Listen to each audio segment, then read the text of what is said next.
పెద్ద పెద్ద గుట్టలు మొత్తం మాయమే కదా పెద్ద గుట్టలు అసలు భవిష్యత్తు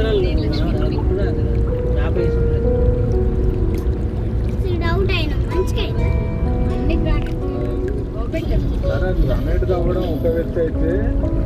ఈ స్లగ్ ఉంటుంది ఒకటి బయట చెట్లు ఎదగనీయకుండా చేస్తుంది ఈ చుట్టుపక్కల చెట్ల పైన